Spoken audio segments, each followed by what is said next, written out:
how are you doing? It's a crazy year right now. Yeah, we're coping, you know. I mean, I think it's been, like you say, it's been a pretty crazy year. We've not had, obviously, no touring for quite some time, so that's been a bit strange. But, you know, having said that, we've got on with other things, or I've got on with other things, and, you know, it's been productive in some respects, so I can't really complain too much. Yeah, you know, it's funny that you mentioned the touring, because that was one of the things that I wanted to ask you. Are you someone that misses being out on the road? Or, I mean, like you said, it's not like you're not working. So do you miss being out on the road, or can you take a lot of enjoyment from working at home? Yeah, I mean, I miss being on the road. It's been, you know, as I say, it's been a long time since we actually did a gig. I think the last gig was in 2019 on the Royal Affair tour. So there's been, yeah, lots happened since then, obviously, and you know, I'm glad I managed to get, you know, a few projects under the belt, and obviously working remotely because we've been, for the most part, locked down for considerable time here. So it's enabled me to get my head around some things, like, you know, how to you know, use my computers a bit more creatively and that sort of thing. Right.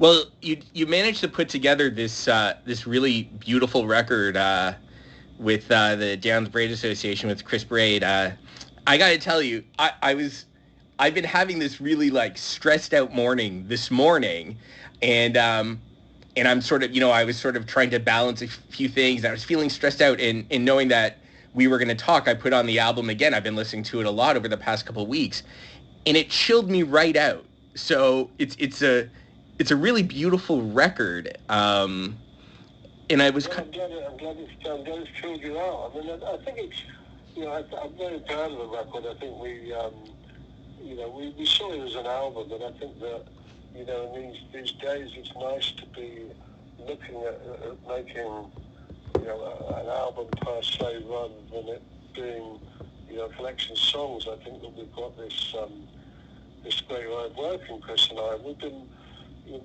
know, we were saying about the being in this lockdown situation. We've been really working this way from the beginning, since our first album we were working on in 2011, Pictures of You.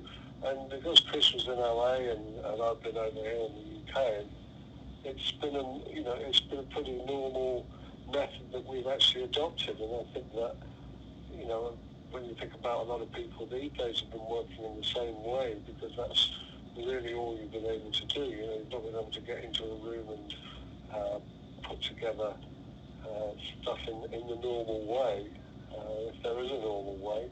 So it's been interesting, and I think that, you know, as I say, I'm very proud of the way that it has been you know, I think it's a very creative album. I think it's a very, you know, it's a positive message. But there is that underlying, you know, classical undertones in it, that been, you know, the influences of a lot of things in there, and it's been, you know, I think out of the four albums that Chris and I have done, I think it's probably the most in-depth one that we've come up with. It has a really beautiful flow to it, and it's, and as you were saying, it's kind of like, it's a reminder of what, we sort of, I mean, certainly sort of in pop culture and in music culture right now, the album has sort of lost its way for more, single bass, and certainly that's part of the rise of streaming and iTunes and everything, but you guys managed to craft an album, and it has a real flow to it, it again, the vibe is just, it's progressive. Sorry, go ahead. Yeah, I think that the dialogue, that Barney has put on there helps that flow of the album, and I think it helps it put it into not so much a concept album, but it has, as you say, a nice flow to it. It takes you on a journey, and I think that's really what we wanted to achieve with it, is that it's it has got this flow to it. It's got this momentum that, and all the different moves and dynamics. I think we really addressed the dynamics well in this album. So we can cut down to, all these wonderful guitar solos that Dave Ranges has put on, and having this great rhythm section that we've got with Andy Hodge and Ash Stone. and also we can cut right down to just a somber piano and Chris's voice in certain sections as well. So it's got that. I think it's got that dynamics that maybe you would address maybe classical music to without being too overblown. But that's the way that I think that the classical composers looked at it with the dynamics. And I think it's very much the way that bands like Yes and King Crimson and the big prog bands of the 70s. I think that's the way that they address songwriting and composition and arrangements, and albeit a different era, I think that we've managed to achieve that on the album. Yeah, absolutely. It complements the era, but it also, excuse me, to my ears, it doesn't feel retro in any way. It feels very much of the moment, but yet it has these wonderful influences that you can hear them, but when I listen to it, it feels there's nothing dated about it. It feels very much now, which I love about it. When you're writing, when you're writing for yourself or writing for a project, do you have a different headspace if you're writing for, if you're collaborating with Chris versus if you're going to write for a Yes album versus if you're going to even do an Asia project? Or is it all music in your head and then it comes out and then you sort of determine what it might be best for? Well, I think the initial ideas you get, and in my case anyway, they take you in a direction, and I think that, for instance, some of the stuff that I've written with John Davison would be, I'd address it very differently. In the same way that what I used to write with John, the sadly departed John Wetton, Yes. It's much a case of when we were working for either Icon or Asia, we had a different objective, I think, and it does take you in a different direction mainly because of the project, if you like, want to call it that, or the band that you're working for or working with. It does take you in a different direction, and so I tend to pick out the ideas that I think that would be suitable. When I sent Chris these original ideas, I tended to pick them out and think, well, that's going to be great for DBA, or if I pick one out for Yes, maybe that's a great idea that Yes might adapt and arrange. So it's definitely, it grabs you. When that first idea comes up, it grabs you, and that's really how I work with on Halcyon Hymns, is that these ideas came about, and I compartmentalized them and thought, well, that's going to be great for Chris, and I hope he likes it. And the whole thing about collaboration is that you really want to appeal to the other person that you're working with, or other people that you want to get that almost the nod of satisfaction and appreciation from that other entity that you're working with. And I felt very much the same with Chris, is that I want him to like the idea, and I think if he likes the idea, then I'm happy with that, because if we like it, then hopefully we can translate that to other people and they'll get off on it again. So that's it in a simplified way of looking at it, I suppose. I wanted to ask you about a couple specific songs. Tell me about creating the opening track, "Love Among the Ruins." It starts the album off so nicely. How did that song come together? Well, I think it was a very classical piece that I'd been putting together. It was I had that sort of classical descending part, and I think Chris really got off on that. And I think that we, when he started to adapt that and move into different areas, I felt that was a really strong direction. And the song took on a very powerful statement, I think. Love Among the Ruins. I know that there've been a lot of songs about people being in the lockdown and that sort of situation, but I think we felt that it was a positivity out of problems and not disasters, but a lot of pressure that people will have to endure, and maybe they think their lives have gone not a great way, then we're trying to get that message conveyed that, out of that can come something great, and love and, happiness and positivity can come out of, maybe potentially bleak times. And so it does have a certain nod, I think, to the situation that we've all found ourselves in, without putting too heavy a slant on it all. How did you know, or when did you guys decide that this could be the album opener? Was it an immediate thought, or did you try placing things? That we tried to do various things. At one stage, before the album became Halcyon Hymns, and that was, to a certain extent, I think that working with Roger on the sleeve pushed us more into that direction, because originally I think, we were going to call it Holding Up the Heavens, and that was going to be the original title, I think. But as time went on, and then, we saw what Roger was doing with the sleeve and this sort of majestic landscape with rustic images and that sort of thing. I think we felt that, that would, the idea came off of Halcyon Hymns, and that really took us in a new dimension. So at that point, I think that we thought maybe Love Among the Ruins would be, the perfect opening track.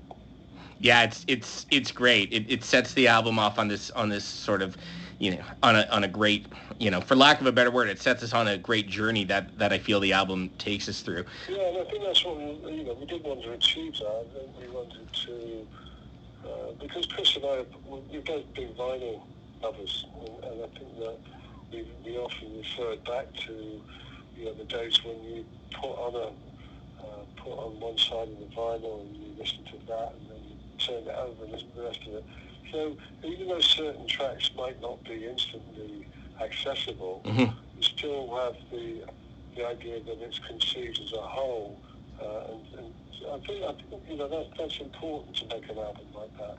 And I often have these conversations going back to working with the late great Chris Squire, and he used to say this whole thing about, the tracks are all interrelated. You've got to be aware of key changes, tempo changes, dynamics, and all this sort of thing. So it was a lesson that I took on board from Chris, really, that's how he did, he worked on a lot of those early Yes albums, was that correlation between the type of songs that they had. And even if you go to an album like Fragile, for instance, it's one of the greatest Yes albums ever, and you have that little segment that Bill Booth did, in isolation, 5% of nothing, if you take that in isolation, it's only a 40-second track, but in the context of the whole album, it has a relevance, and I think that, there's a wisdom in that. Let me go off on one tangent for a second. Do you still spin vinyl today? Because I spend way too much money on vinyl, so I'm wondering if you still play vinyl today. Yeah, I love it. I mean, we've got the vinyl coming out. This Halcyon Hymns album coming out next month. It's important to us. It's in some ways with a project that doesn't necessarily have this massive commercial appeal, or not so much appeal, but I suppose our expectations are not, we make the music for ourselves as much as anything, and if other people appreciate it, then that's great for us too. But I think that we think that it's an expensive exercise putting the albums on vinyl, but at the same time, we're not in it in a profit-making capacity. It's more to do with the fact that we like to see that vinyl. We know that certain people who are appreciative, like yourself, will love having that piece of that item in front of them.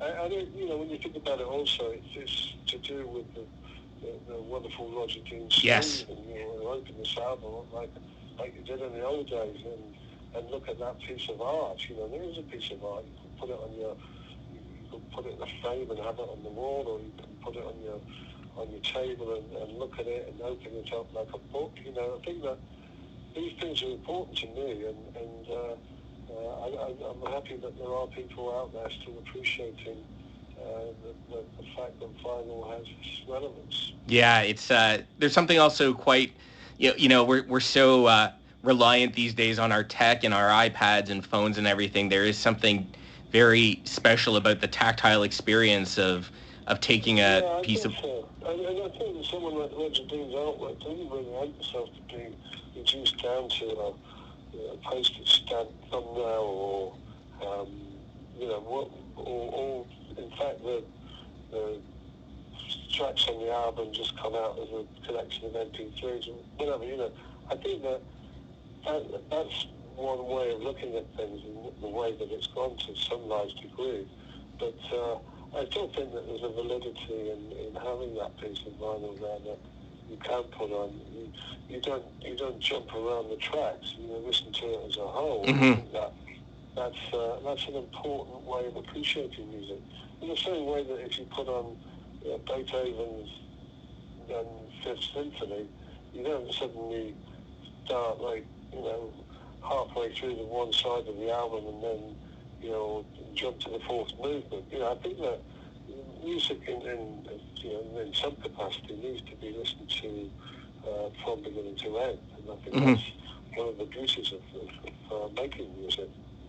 Yeah, and I think our culture is in some ways become, in some ways, not everybody, but there's passive music listening, but vinyl makes you sort of, you need to be more attentive because, it's, just the because you are flipping sides and everything. But I wanted to you mentioned it earlier, and you mentioned Holding the Heavens, which is my favorite track on the album. It's fantastic. How did that song in particular come together? You mentioned that it was up for possibly being the title track.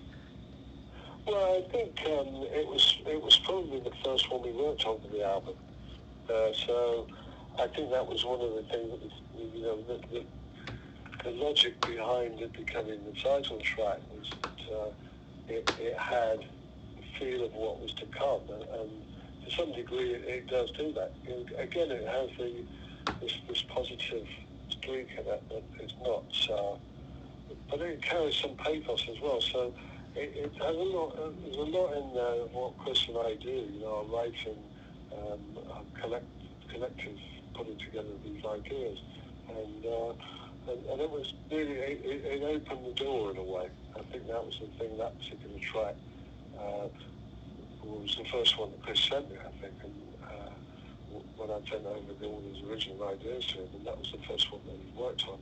And so it had a special meaning in terms of what was to come. Right. I think it had that. It was like a precursor for the rest of the album. Well, one of the things that, as it starts, we've got the beautiful acoustic guitars, and then the vocals come in, and I'm sure you're not surprised if I say that, my ears often will go towards what I think might sound proggy, and I thought, gosh, this recalls to me the best moments of Genesis, without aping Genesis. Is that just my ears? It does have. I think it does have some strains of Genesis in there. And certainly, the way that my favorite Genesis album of all time is "Sending Evil by the Pound." Right. And that had all that the moody sections and quite a lot of acoustic guitar work and real instruments on there. I think that it's important to hold on to that stuff. And a lot of people said, "Oh, well, Genesis sold out," and they went to I Can Dance and Musical Touch, all that sort of stuff. Yeah, well, that was a different era, and I think that bands do have different eras. I think that Yes, for instance, in the 80s were a very different band from the band they were in the 70s. But having said that, I think that Chris and I have got wide-ranging influences, so you will hear elements like that all over the place, and I think that we can't really hide what our backgrounds are and what our influences are. Obviously, Chris has had a huge career in pop music, mainstream pop music. So there's a lot of those little commercial elements that he's popped in there, that it's a natural thing. And certainly from my own standpoint, having, the upbringing that I had, you'll hear those elements of maybe a bit of English church music in there, or, some classical influences. And so it's very much a hybrid of our two backgrounds, really.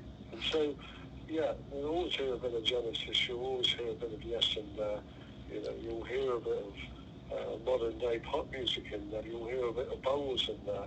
It's really, I think, one of the beauties of working with Chris is that I find that we both can relate to that side of things, and I think it's a great partnership. I can't wait to do the next album, because I think that each album that we've done, we've come up with something that is quite original, really, in some respect.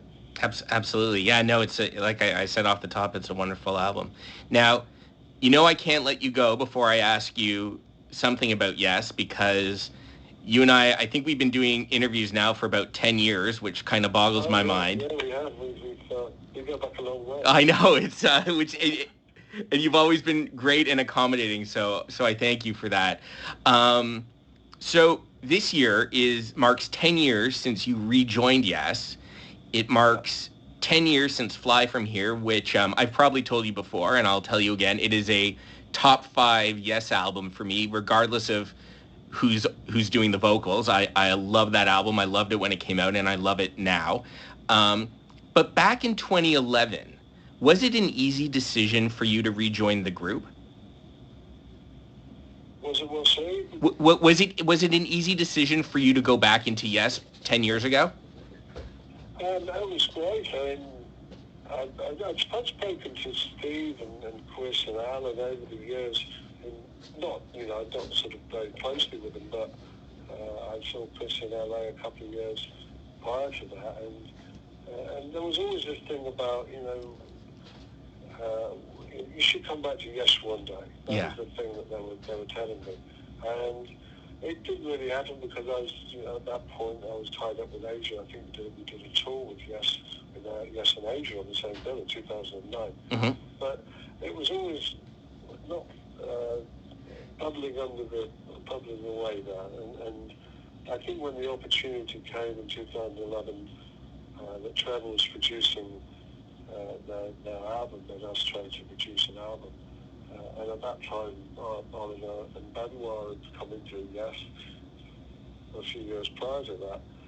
I think that because the song Fly From Here was very much something that Trevor and I had written way back when. Right. And I know that Chris, Steve and Alan wanted to look at that because we never actually released that as a track.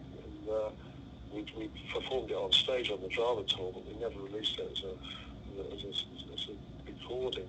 And I think it had always been bubbling away there. And when the guys said to me, look, you and Trevor did this song, and we presented a few more for the album. They said, well, it's your music, you might as well come and join us. So it was really that straightforward. And I think that, not that it wasn't working out with Oliver, but I think because we were doing this stuff that I'd written with Trevor, and then we collaborated with the other guys, it was a natural step. Yeah. So, yeah, from my standpoint, it was great to get back with the guys. And I remember the first recording that we got in the studio. We were recording the backing track from Fly From Here, and it was just like the drama, and just like we'd moved 30 years on. Right. And Trevor was doing the guide vocals and standing in the studio, and Chris and Alan were there, and Steve was in a booth, and I was in another booth, and it was almost like you turn the clock back 30 years to when we actually made the drama album. So it was great, it was great. It was great times, and I think that that tour, I really enjoyed that tour, and then as you know, Benoit got sick towards the end of that tour, and that's when we got John Davison, and I think that that lineup was very, very strong. I think John Davison did a fantastic job coming in. He knows Yes music absolutely inside out, so it was a very natural thing for him. And obviously that was a very, very powerful lineup that was in full swing, sadly until Chris died in 2016, I think it was. So it was, I'm very sad to lose Chris, because Chris was such a focal point, such a foundation of Yes. And but I think it's important we carried on, and I think that Yes music will go on for many, many years to come. And I still feel great being in the band. I still feel like I make a contribution, and I think we're making, hopefully, when we do another album, it will be a great album, and we'll continue. So on that note, and this is my final question for you, I believe that a new Yes album is in the works from everything that I've read, and I actually spoke to Billy a couple weeks ago about his Prague Collective album, and he mentioned how the band Yes is bringing their A game, and that he's been the bass playing that he's doing is he's doing it in a way that he feels honors Chris without sort of copying his style. And I also know Yes plays this information very close to your chest. So what could you possibly reveal about the potential of a new Yes album and when we might hear it? Well, I think that the way that we've worked is very much similar to the way that I've been working with Chris, and that there have been a lot of ideas exchanged by all the members over the internet, and files have been sent, ideas have been assembled, and various things put together.